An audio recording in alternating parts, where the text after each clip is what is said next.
Governo Regional admite pedir a inconstitucionalidade do diploma que regulamenta o subsídio de mobilidade. O Presidente da República promulgou ontem a definição do novo modelo, mesmo que apontando dúvidas sobre a nova obrigatoriedade de ausência de dívidas ao fisco e à Segurança Social, por entender que esta é uma matéria que é ou deveria ser, por força da legislação vigente, do conhecimento do Estado. Ora, para o Secretário Regional que tutela o transporte aéreo, Eduardo Jus, a exigência do cidadão residente na Madeira e nos Açores apresentar documentos de não existência das dívidas, quer ao fisco, quer à Segurança Social, para poder usufruir do subsídio, não tem qualquer cabimento.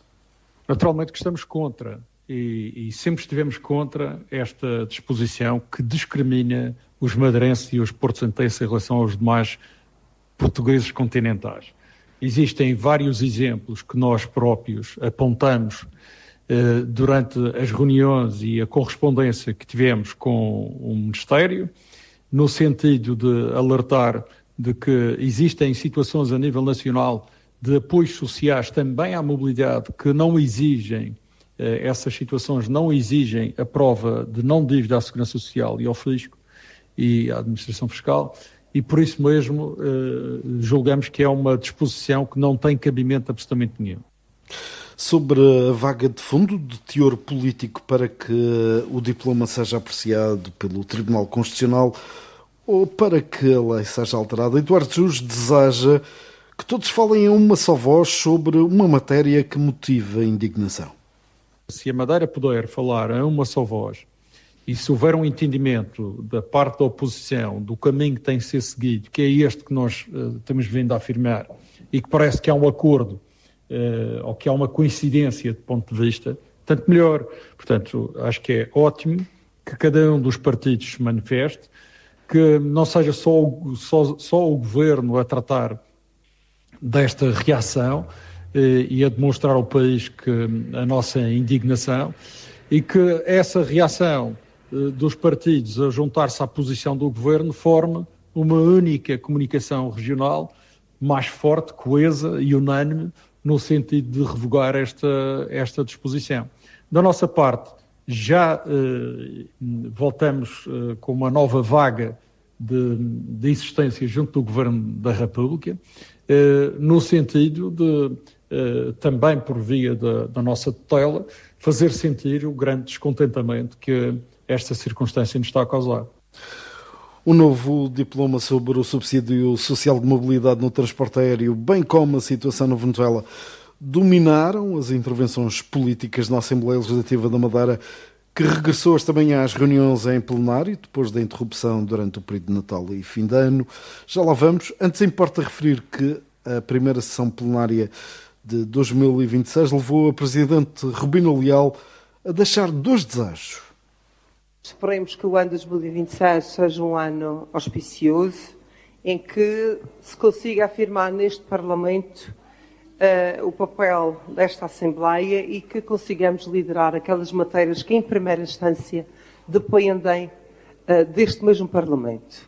Também não posso deixar de iniciar o reinício das nossas sessões plenárias sem uma palavra de esperança à nossa comunidade da diáspora, nomeadamente à nossa população e aos nossos descendentes que estão na Venezuela, na expectativa de que a liberdade plena seja alcançada e que possam viver finalmente em democracia. Votos à parte, a Presidente da Assembleia Legislativa marcou para amanhã uma reunião da Conferência de Representantes dos Partidos em que, além da marcação de plenários, será discutido o tema que hoje esteve em foco no plenário, um pedido ao Tribunal Constitucional de fiscalização do diploma que altera o modelo de atribuição do subsídio social de mobilidade. Os partidos vão aprovar um pedido de impugnação da constitucionalidade ou legalidade do diploma que altera o modelo de subsídio, nomeadamente para a obrigação da apresentação de documentos que comprovem ausência de dívidas fiscais ou à Segurança Social para benefício do mesmo. Ora, no plenário de hoje, o líder parlamentar do PSD, Jaime Filipe Ramos, defendeu esta posição conjunta dos partidos contra o diploma do Governo da República. O pedido de inconstitucionalidade, que o PC também vai fazê-lo, deve ser feito, na minha opinião, por todos nesta Casa. A Assembleia deve ser unânime nessa matéria. Não deve haver nem espertismos, nem divisionismo nesta matéria. E daí digo mais, é até sugiro que a mesa o faça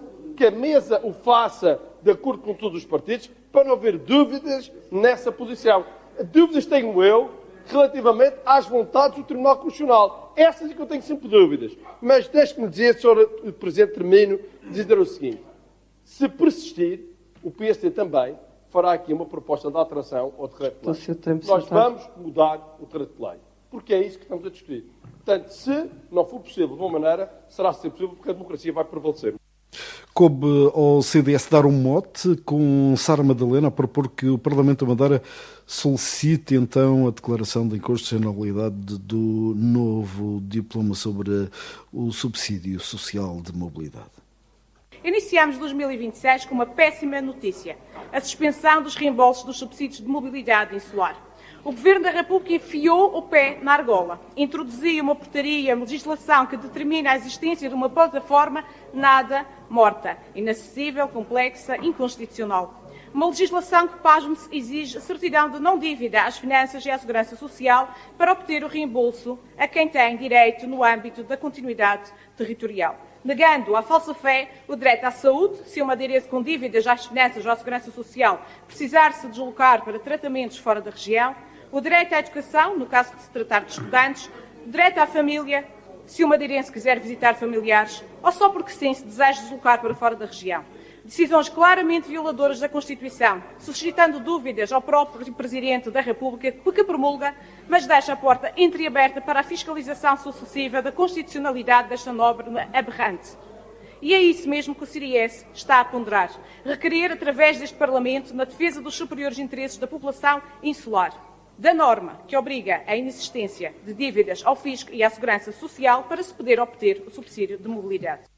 O líder do Chega, Miguel Castro, também contestou a aprovação da portaria que, no seu entender, ataca os direitos dos madeirenses. O partido que suporta o governo, o CDS, já elencou aqui a situação do atropelo à autonomia por parte do Governo da República relativamente à plataforma e à forma como o Governo da República olhou para os residentes das regiões autónomas e trata-nos de uma maneira sem equidade, sem igualdade, injusta e que deve ser, obviamente, revista, porque nós, madeirenses, não iremos aceitar que Lisboa nos ponha os pés em cima, como tem feito. Neste próximo ano, ou neste ano que se inicia agora, faremos 50 anos de autonomia, celebramos 50 anos de autonomia. Autonomia essa que não pode ser violada por um governo que olha para os residentes das regiões autónomas como se fôssemos portugueses de segunda. Não vamos tolerar esta situação. Uma discriminação também detectada pelo socialista Vítor Freitas. A questão que se coloca é esta discriminação que existe em relação aos madeirenses, porque ninguém pede a um continental, quando compra o passe, também é subsidiado, que apresenta uma declaração de não dívida à segurança social ou às finanças. A questão aqui, de fundo, é, Sr. Deputado, eu gostaria que nos informasse se consegue encontrar nesta atitude alguma razão para o madeirense ser tratado de forma discriminatória, como está a ser pelo governo do PSD e CDS-PP. Elvio Sousa, do JPP, lamenta que todos tenham ido em falsas conversas como o Presidente do Governo.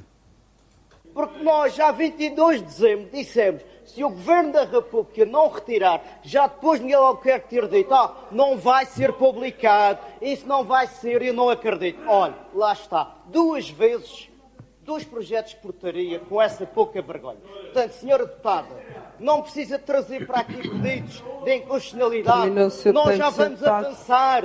12 deputados e mais. Porque é que o seu membro do Governo, José Manuel Rodrigues, que é membro do Governo, e os governos podem avançar com a declaração de inconstitucionalidade. Eu pergunto também aqui ao Sr. Deputado, o Governo Regional o que é que está à espera para pedir a inconstitucionalidade Inconstitucionalidade que motivou várias intervenções. Bruno Melim, do PSD, quis dissipar dúvidas em relação àquilo que o partido defende nesta matéria. A nossa posição é, e volto a referir, clara. Os madeirenses passam apenas, e queremos que passem apenas a pagar 59 e 79 euros, sendo que todas as medidas que sejam para modernizar, inovar e desmaterializar o referido reembolso são e merecem a nossa concordância, desde que não limitem os direitos anteriormente conquistados, nem se traduza num retrocesso dos direitos adquiridos. Dito isto, rapidamente se conclui que o PSD Madeira se opõe àquilo que o Governo da República pretende regulamentar em sede de portaria do Decreto-Lei nº 25A/2025, de 28 de março, designadamente ao facto de o Governo da República pretender limitar o acesso ao subsídio social de mobilidade àqueles que não têm a sua situação fiscal ou contributiva regularizada. Também nesta matéria interveio Gonçalo Maia Camelo, deputado da Iniciativa Liberal. Faz questão de realçar que a Madeira é penalizada por uma questão de nomenclatura. Porque este subsídio está figurado de facto como um subsídio. E de facto existem regras gerais no ordenamento jurídico nacional que proíbem o pagamento de subsídios a quem tem dívidas ao Estado e à Segurança Social. Ou pelo menos exigem que 25% desse valor seja retido à cabeça antes de ser pago. E, portanto, isto é a consequência disto ser qualificado como um subsídio. O que se está a fazer a comparação, comparar com os passos sociais não tem nada a ver, porque isto são tarifas, e nós não temos uma tarifa de residente, nós temos um subsídio. E enquanto tivermos esta qualificação errónea e injusta, vamos estar sujeitos a esta contingência do Estado, efetivamente, de acordo com as regras gerais, não poder pagar a totalidade do subsídio. A mobilidade, fazer mexer os deputados que também abordaram a situação na Venezuela, um tema na ordem do dia, sobretudo pela intervenção de Carlos Fernandes, o deputado social-democrata. É que agora há alguns comentadores que vêm dar algumas opiniões e agora estão indignados. Mas parece que chegaram tarde para se indignarem. Chegaram tarde porque há muitos anos que os direitos humanos na Venezuela têm sido violados constantemente. A violação de direitos humanos tem estado na ordem do dia, não de agora, sino há muitos anos. Vimos também, e nunca esperei ver, porque eu achava que o Partido Socialista podia ser um aliado nesta matéria, mas vimos um comunicado hediondo, por parte do Partido Socialista, onde não refere uma só vez a nossa comunidade, não refere uma só vez que o Maduro é um ditador e não refere só uma vez que o Maduro tinha que ser afastado da Venezuela. Isto incomoda-nos, isto é triste, isto é grave para um partido de poder, um partido que já foi governo muitas vezes em Portugal. Crítico também dos comentadores foi Miguel Castro, que reafirmou a posição do Chega a favor da democracia e da liberdade na Venezuela. A Madeira não pode ficar calada, não pode fingir neutralidade, não pode alinhar com silêncios ideológicos. O Chega não tem dúvidas. Socialismo autoritário e comunismo não são soluções, são um problema. Num mundo que se quer evoluído, estes regimes não acrescentam progresso. Acrescentam medo, acrescentam dependência, acrescentam pobreza, acrescentam fuga e Portugal tem de agir. Defender a sua diáspora, reforçar a presença consular, preparar respostas sérias, sem medo de o dizer e de dizer o óbvio, sem complexos ideológicos, porque a liberdade não está ultrapassada. Ultrapassado está quem ainda acredita em regimes que só produzem ruína. O Chega não se calará e estaremos sempre ao lado da democracia livre e, neste caso, do povo da Venezuela. Solidária com a comunidade madeirense na Venezuela esteve Sara Madalena. Uma nota para o que se está a suceder na Venezuela. Um país que acolhe uma enorme comunidade madeirense. O futuro é incerto, a legalidade é dúbia. A única certeza é que estaremos, como aliás o CDS sempre esteve, ao lado dos portugueses e de seus descendentes e em mais um momento difícil, incerto, mas que se deseja retome, com a maior brevidade possível, um regime democrático que respeite na plenitude os direitos, liberdades e garantias dos cidadãos. A sessão de hoje no Parlamento foi marcada pela discussão da proposta do Governo Regional para o novo salário mínimo regional, que visa garantir um valor superior à retribuição mínima nacional, tendo em conta o custo de vida no arquipélago, uma opção política que foi apresentada pela Secretária Regional da Inclusão, Trabalho e Juventude, Paula Margarido. É, como eu disse, uma opção política, já o referi várias vezes, sobre o valor do trabalho, sobre o modelo de sociedade que queremos para a Madeira. O decreto legislativo regional em discussão fixa o salário mínimo regional em 980 euros, com efeitos a 1 de janeiro de 2026. Trata-se de uma decisão alinhada com o programa do 16º Governo Regional, que assume como prioridade o crescimento económico, com justiça social, a valorização do trabalho e a redução das desigualdades. Esta é, de forma assumida, uma opção política de um governo social-democrata. Um governo que acredita no crescimento económico, na iniciativa privada, na criação de riqueza e no dinamismo das empresas, mas que acredita igualmente que a riqueza criada deve ser redistribuída com equidade. A governante entende que a proposta de salário mínimo é sustentada na realidade económica regional, que atinge novos máximos históricos. Vejamos que a região autónoma da Madeira apresenta um crescimento económico contínuo há 55 meses consecutivos. Um salário médio de 1.530 euros em 2024, o salário mais elevado de sempre. Um crescimento acumulado do salário médio de cerca de 26% desde 2019. Taxas de desemprego historicamente baixas, com 4,8% no segundo trimestre de 2025. Um mercado de trabalho dinâmico, com população ativa em máximos históricos. Acresce que o crescimento salarial é transversal no comércio, na hotelaria e restauração, nos serviços administrativos, na indústria, nos transportes, na saúde e na educação.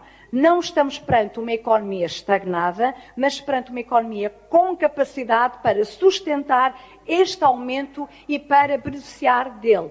Mais rendimento disponível significa mais consumo interno, maior circulação de riqueza e maior estímulo à economia local. A proposta de aumento do salário mínimo regional para os 980 euros teve uma aceitação alargada. O PS anunciou o voto a favor, mas o diploma do Governo Regional não escapou a algumas críticas. O certo é que esta apresentação permitiu perceber uma tensão evidente entre a Secretária Regional de Inclusão, Trabalho e Juventude e a Presidente do Parlamento. Num primeiro momento, Paula Margarido quis dar lições de moral à Assembleia, mas esqueceu-se que quem dirige os trabalhos é a Presidente. Sr. Presidente, permita-me solicitar que a Assembleia, porque eu estou a sentir que estou a gritar em face do barulho que se está a ouvir, é um hemiciclo mais pequenino e, portanto, todo o barulho que se faz torna-se ensurdecedor e eu sinto que estou a gritar. Não sendo essa a minha ideia, estando aqui para apresentar uma proposta da maior importância para todos os madeirenses e porto-santenses. Estava eu a dizer que não é uma medida isolada nem reativa, é uma política consistente, E foi assim. Mas, num segundo momento, Rubina Leal fez uma observação que a governante geriu com desagrado. Obrigada, Sra. Presidente. Então, vamos começar por... Sra. Secretária, peço que se dirija à mesa e às senhoras e senhores deputados, por favor. Sra. Presidente, eu não tinha acabado ainda de dizer o que ia para dizer. Muito obrigada, Sra. Presidente, foi o que eu referi, e agora vou responder aos senhores deputados que apresentaram as vossas questões. Alta tensão entre Paula Margarido e Rubina Leal na sessão plenária desta terça-feira. As presidenciais entram no terceiro dia oficial de campanha e a menos de 2 semanas para as eleições tudo pode acontecer. Há 5 candidatos em empate técnico, isto de acordo com a primeira das 12 entregas de sondagem diária da Pitagórica para o JN, TSF, TVI e CNN. Judite Nasi Sousa. A campanha arranca com tudo empatado, mas com uma tendência favorável para António José Seguro e Henrique Gouveia Melo, que registra a maior subida em comparação com o estudo da Pitagórica de dezembro. Pelo contrário, Luís Marques Mendes, que tem sido alvo do ataque do Almirante, que o acusa de opacidade na atividade profissional, cai mais de 5 pontos percentuais e está nesta sondagem diária atrás de todos os outros principais adversários em quinto lugar. No entanto, quando se pergunta aos inquiridos, independentemente do voto, quem tem hipótese de ganhar, Marques Mendes está à frente, seguido 10 pontos de distância por André Ventura e ainda mais distante está Gouveia Melo. Nesta situação de empate técnico, dada a margem de erro de cerca de 4% e com distribuição de indecisos, António José Seguro tem 19,3% de intenções de voto, Gouveia Melo registra 19,2%, em terceiro André Ventura recolhe 18,9%, seguido de João Coutinho de Figueiredo com 18%. Se ainda este fim de semana Luís Montenegro apelava à concentração de votos em Marques Mendes, avisando contra a Cruz em Coutrinho, neste estudo o antigo líder liberal entra na reta final da campanha com motivos para sonhar, até porque dentro da margem de erro surge à frente do candidato oficialmente apoiado pela AD. Entre quem mais sobe, Coutrinho dispara, no apoio jovem, mas também nas classes altas e no voto feminino. Henrique Gouveia Melo cresce no centro do país, onde leva vantagem de 10 pontos e está empatado com o Seguro no voto dos mais velhos. António José Seguro ganha no voto feminino, Ventura vence no masculino. No fim da tabela estão Catarina Martins, com 2,9%, António Filipe, com 2,8%, Jorge Pinto, com 1,8% e Manuel João Vieira, com 1,5%. Desde dezembro, baixou o número de indecisos. Como manda a lei, segue-se ficha técnica.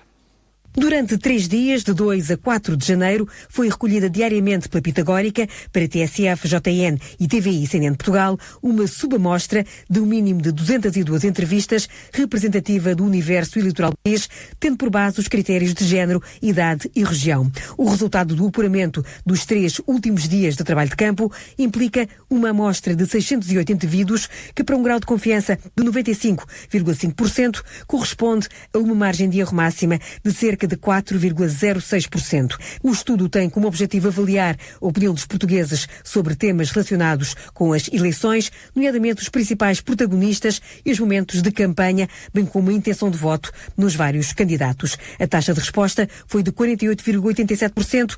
A direção técnica do estudo é da responsabilidade de Rita Marques da Silva.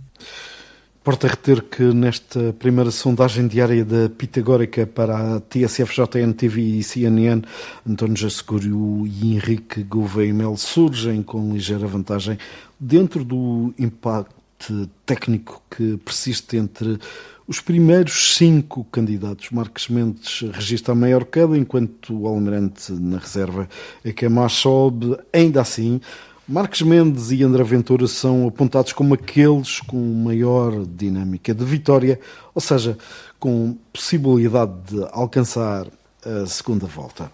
A Autoridade Regional das Atividades Económicas apreendeu cerca de 60 quilos de produtos hortofrutícolas que se encontravam impróprios para consumo na sequência de uma ação de fiscalização realizada a 30 de dezembro, junto de uma grande superfície de produtos alimentares e não alimentares. Uma ação que, segundo a inspetora da ARAI, Sónia Menezes, costuma ocorrer neste período festivo.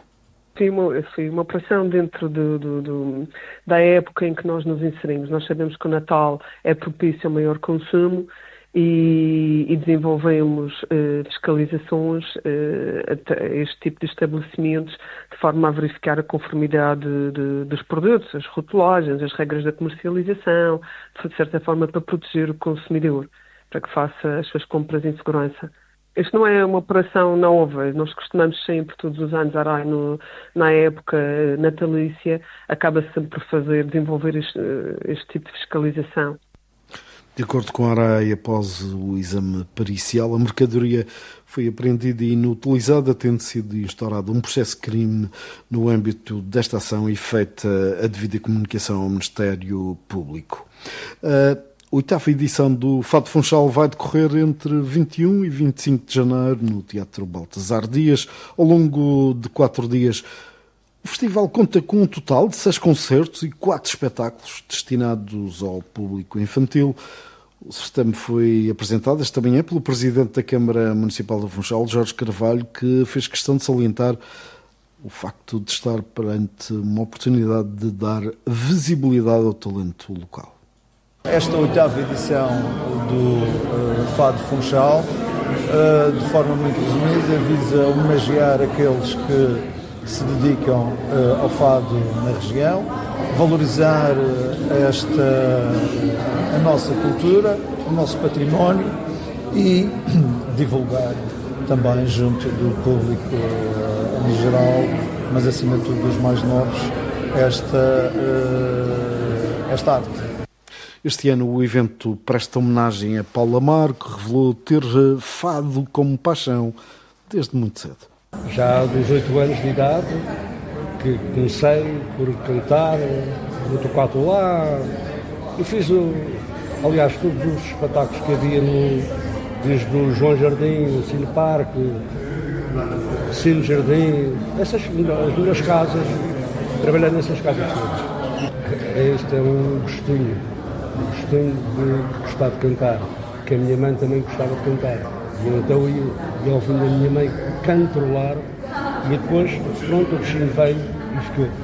Há jovens a se dedicarem ao fado, a cantar. Ainda bem que falou nisso. Agora vai aparecer ainda há pouco tempo que fiz um espetáculo aqui ao lado da praça e apareceu lá um miúdo, eu nem sequer me lembro do nome dele, mas é uma pessoa que já o conheço e está a cantar belíssimo. Está a cantar, e disse-me eu, tive o privilégio de lhe dar um abraço e disse força para a frente com isso. É preciso mais jovens? Mais jovens. Quanto mais vier, melhor é, porque o fado é património mundial, está tudo dito, não vale a pena a gente estar a desviar as coisas e a realidade das coisas. E sente que o fado é valorizado aqui na Madeira? O fado, infelizmente, tem pouca divulgação. Paulo Amaro, com 50 anos de carreira, será o homenageado no Fado Funchal.